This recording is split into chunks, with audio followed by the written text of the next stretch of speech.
Okay.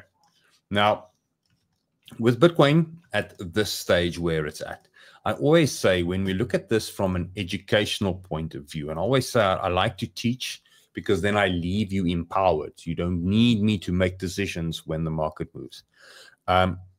When we have this kind of market structure that you're seeing here, accumulation, price goes sideways, which you've been dealt with, and then there's the markup phase when price starts moving fast.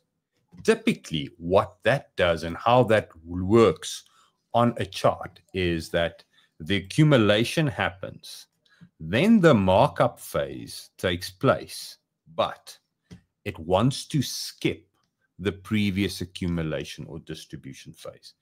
If it stays within this range, the probabilities then becomes that it's going to go down. Now, if you want to bet that it's going to reject you and stay right where it's at, and you know it's going to, then that's more than fair. You can do that.